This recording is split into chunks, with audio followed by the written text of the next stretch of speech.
Welcome back to Cyberspace. I'm your host, Leslie Poston.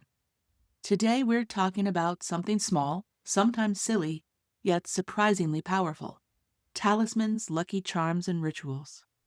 Whether it's a surgeon who won't step into the operating theater without a particular pin in their pocket, or an athlete who insists on wearing the same socks to every game, humans reach for symbolic objects when the stakes are high. On the surface, it might look irrational. After all, a sock can't make a shot go in, and a necklace can't keep a patient alive. But dig into the psychology and anthropology, and you find something fascinating. Charms and rituals change how our brains handle risk, uncertainty, and stress. They don't alter probability, but they alter us. Today we'll unpack why talismans work, how they calm our bodies and sharpen our focus, when they start to become unhealthy, and why they persist across cultures and into our digital lives. We'll look at the neuroscience of belief, the anthropology of ritual, and the fine line between helpful superstition and harmful compulsion. Humans hate randomness. Our brains are wired to see patterns, to link cause and effect, even when the two are unrelated. Way back in 1890, anthropologist James Frazer called this sympathetic magic. The idea that objects connected in time, space, or resemblance could influence each other. It's why ancient warriors carried battle charms, why sailors wouldn't set sail without specific rituals, or why a rabbit's foot symbolized both fertility and luck. Frazer identified two types of magical thinking: imitative magic, where like produces like, and contagious magic, where things once in contact remain connected. These aren't just historical curiosities. They're cognitive patterns that still shape how we think today. When athletes wear the same socks during a winning streak, they're practicing contagious magic. When someone scratches a lottery ticket faster or in a certain direction for higher numbers, they're engaging in imitative magic, acting as if their action transfers to the outcome. Modern psychology picks up where Frazer left off. Research from the 70s showed that people act as if they can control outcomes even when they objectively can't. When rolling dice, for example, people throw harder when aiming for high numbers, and they throw softer when aiming for low numbers, as if their physical action can bend chance itself. This is called the illusion of control, and it's hardwired into how we think. Talismans grow directly out of that bias. When you touch a charm before a test or a performance, you feel like you've done something to influence the outcome, even when you know intellectually it's symbolic. It's a way of pushing back against chaos. It transforms passive waiting into active participation, even if that participation is purely psychological. From an evolutionary perspective, this pattern seeking wasn't a flaw, it was adaptive. Assuming connections kept our ancestors alive. Hearing a rustle in the bushes and treating it as a predator, even if it was just wind, was much safer than ignoring it. That bias toward connection, seeing meaning where there may be none, underpins our belief in charms now. We'd rather impose order on randomness than admit that we're floating in uncertainty. The cost of false positives was minimal, and the cost of missing a real threat was death. Superstitions spike in environments of risk and uncertainty. High stakes trigger our stress response, elevating cortisol, narrowing focus, and heightening anxiety. In these moments, rituals and charms step in as regulators. Studies on superstition show that rituals reduce anxiety by creating a sense of predictability. Even if we know rationally that a pendant or a routine can't change an outcome, the act of believing soothes our nervous system. It provides structure in the face of the unknown. When everything feels out of control, controlling something, even a small ritual, restores our sense of agency. The stress reduction mechanism is real and measurable. When you perform a ritual, your heart rate stabilizes, your breathing deepens. The repetitive, familiar actions trigger a calming response, similar to meditation or mindfulness practices. You are essentially hacking your own nervous system using symbolic behavior to produce physiological calm. Surgeons and pilots often admit to these small rituals. One surgeon said she always scrubs in the same sequence, not because it's medically required, but because it centers her. Another surgeon reported carrying the same watch into every operation, checking it at specific intervals as part of his preparation routine. Pilots have been known to carry small tokens into the cockpit or follow specific pre-flight sequences beyond the official checklist. The common thread is emotional regulation. These behaviors don't guarantee safety, but they help professionals stay steady when precision and focus matter most. Think about it. In a high-risk surgery where a single slip could cost a life, the formal rituals are already there. The scrub, the gown, the checklist. These institutional rituals serve both practical and psychological purposes. They reduce infection risk, certainly, but they also create a liminal space, something we've talked about before. This helps the surgeon transition from the ordinary world into the heightened focus required for surgery. Many surgeons add their own personal touches, carrying the same pen, adjusting instruments in a specific order, wearing the same socks, repeating a calming phrase before the first incision. Some surgeons won't operate without a specific piece of music or playlist. Others need a moment of silence. These aren't institutional requirements, they're private anchors that help calm the mind and prepare the body. Anthropologists observing medical practice describe these behaviors as personal rituals layered onto institutional ritual. They don't sterilize instruments or mend arteries, but they calm the performer. Like athletes, surgeons are managing not just technical skill, but human anxiety. They're creating psychological scaffolding for high-performance work. Sports psychology gives us some of the clearest evidence.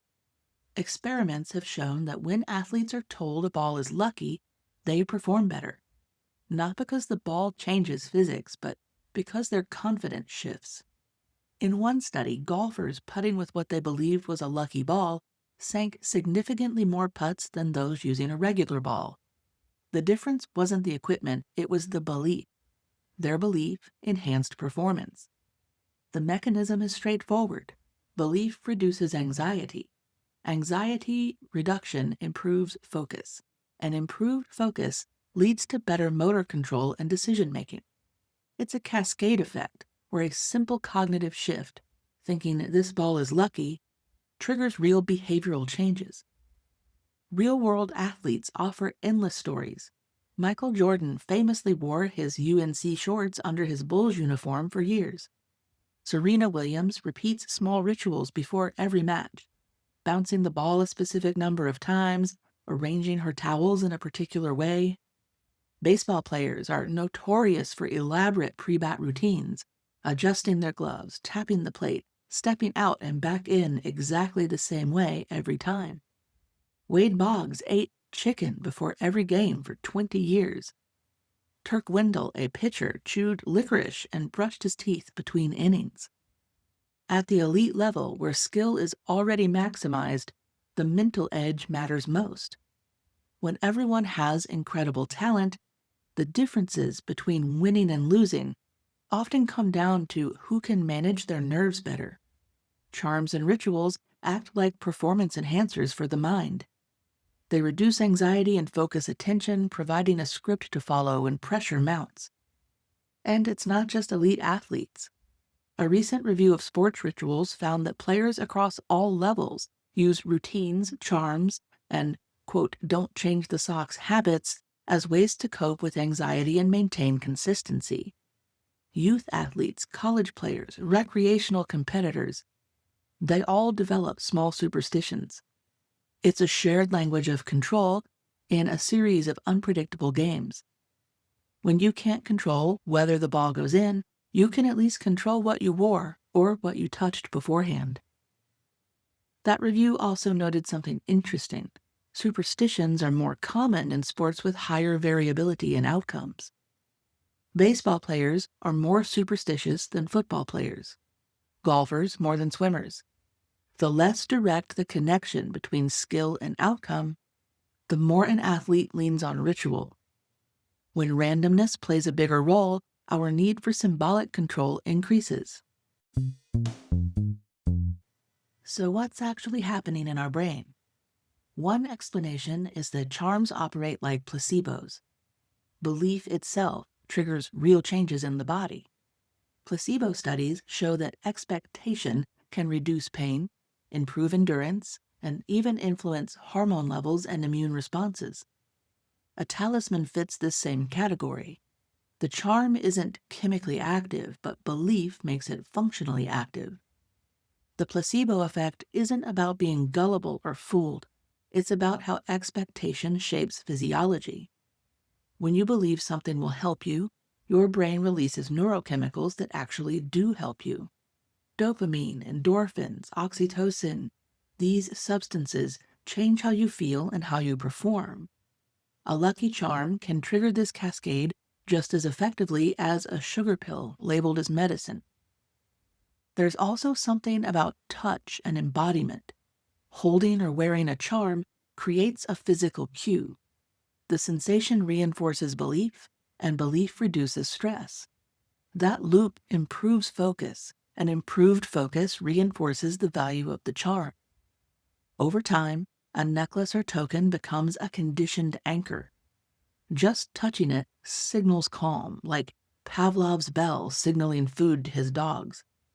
In psychological terms, it's about self-efficacy, believing that you can succeed.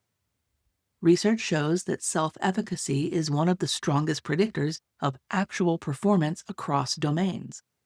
And if a talisman boosts that belief, performance follows. The charm doesn't hold power in itself. We give it power. And in doing so, we sometimes reshape our own outcomes. And this is where the magic really lies, not in the object, but in the psychological shift the object creates. The lucky pen doesn't make your hand steadier. The ritual of touching it before you start calms your nervous system, sharpens your attention, and primes your brain for high performance. That's real, measurable, and why talismans seem to work. There's even evidence that the physical properties of your charms matter. Weight, texture, temperature, these sensory qualities can enhance the charm's effect on your brain.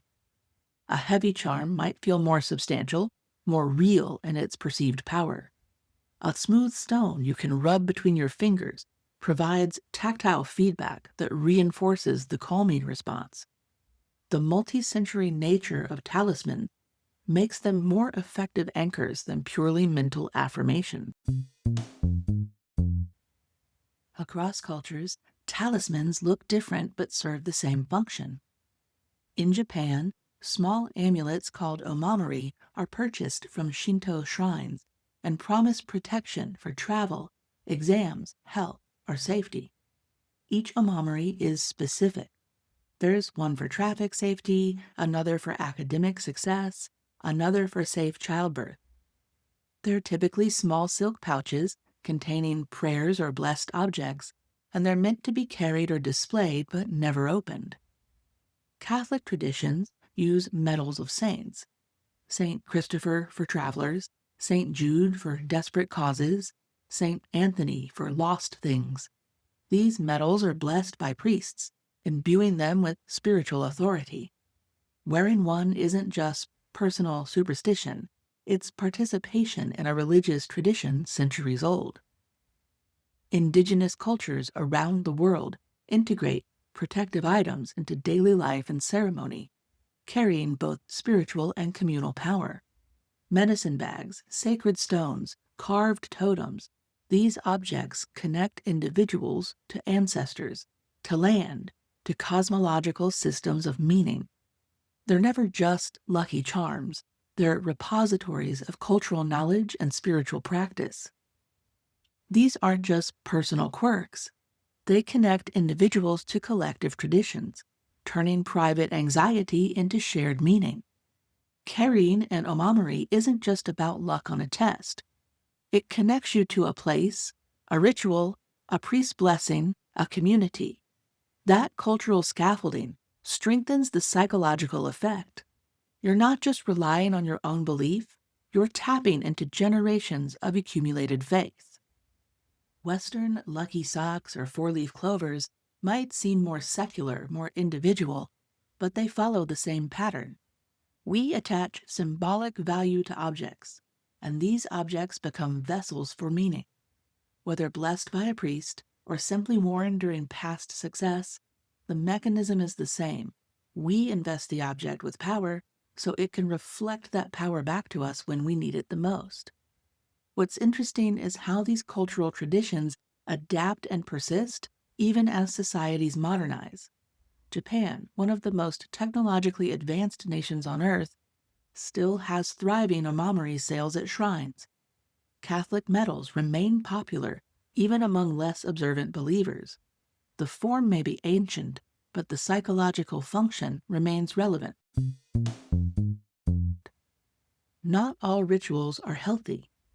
Sometimes superstition crosses into dependence.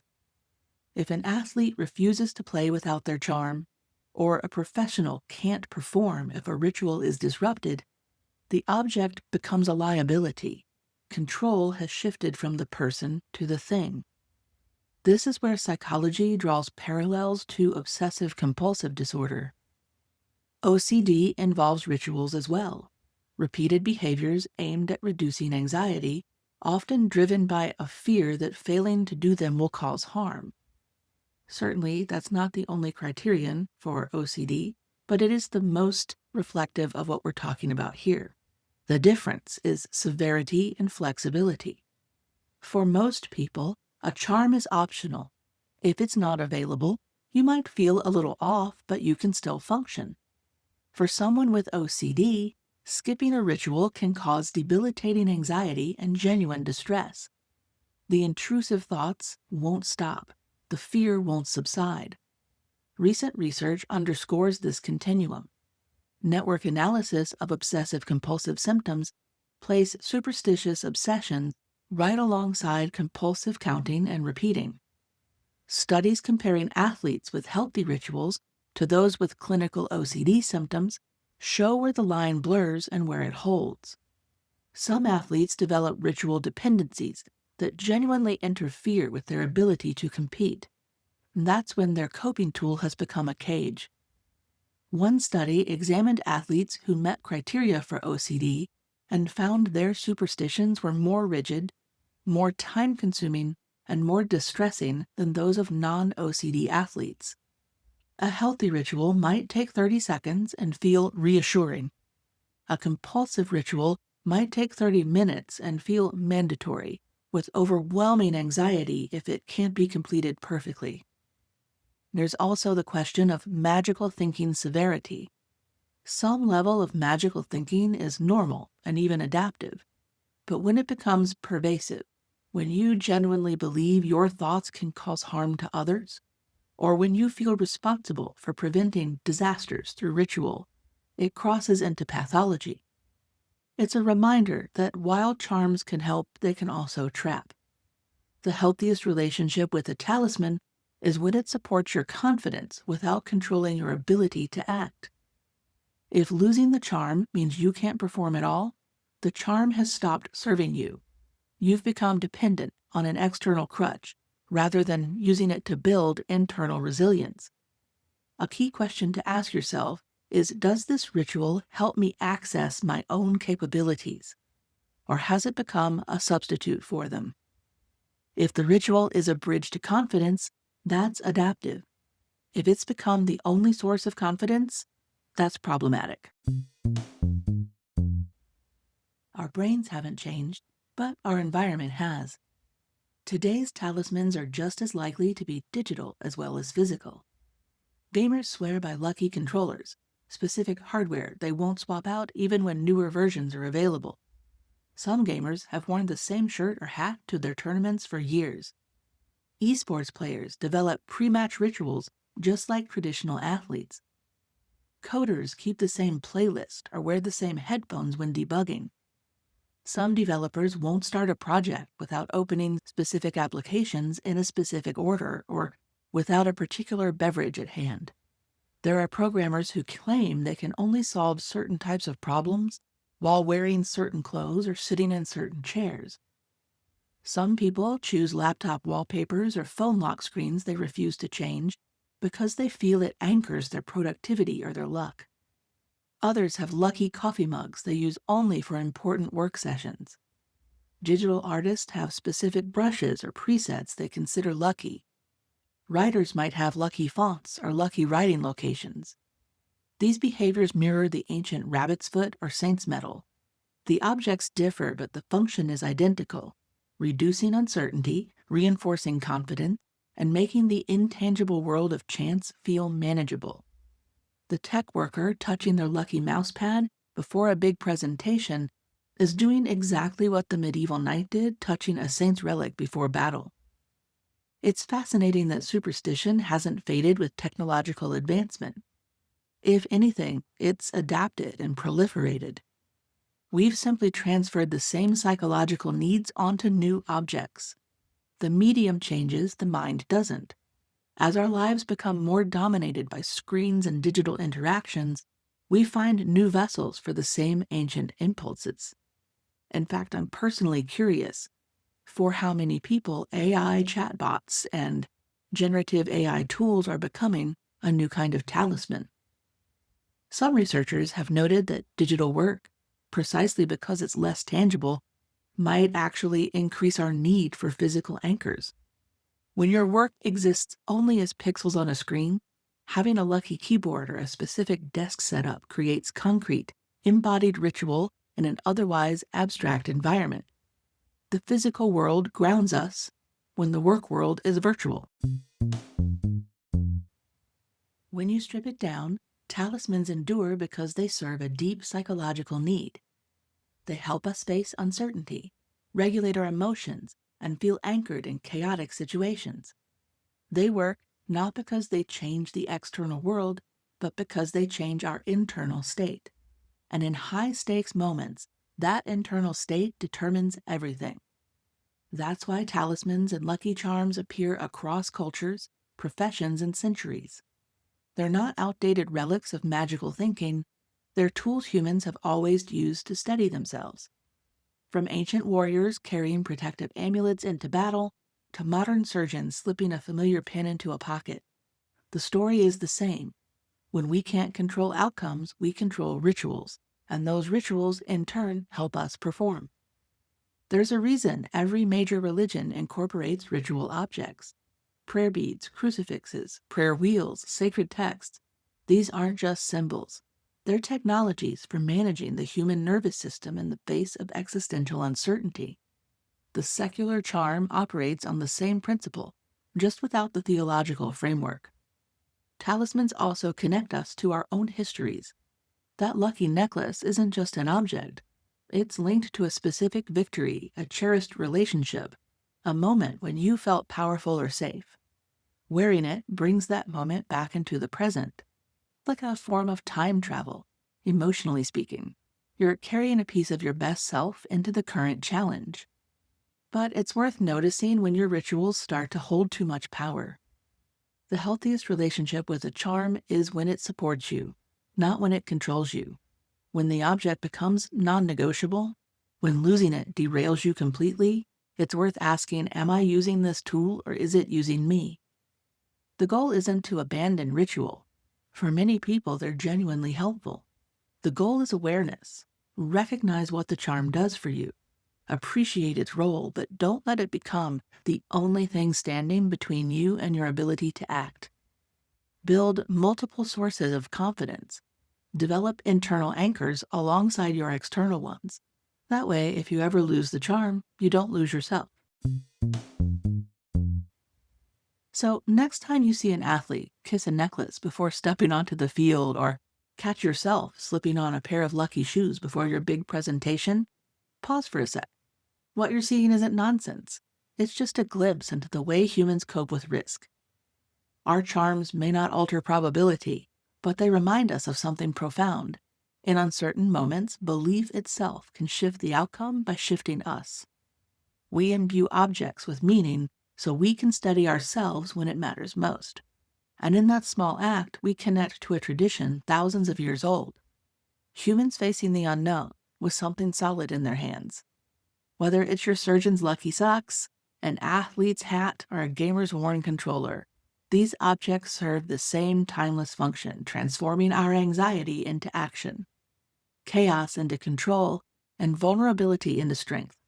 Not through magic, but through the very real power of belief, shaping our minds and bodies. If you enjoyed this dive into the psychology of talismans, check the show notes for the full reference list and visit the cyber.space website for past episodes on related themes like the psychology of gaslighting, the costs of comfort, or how our brains wrestle with change. Thanks again for listening to Cyberspace. I'm your host, Leslie Poston, signing off, and reminding you to stay curious and maybe take a moment to think about your own rituals. They might be more powerful than you realize. And don't forget to subscribe so you never miss a week, and send this to a friend or a colleague if you think that they'll enjoy it.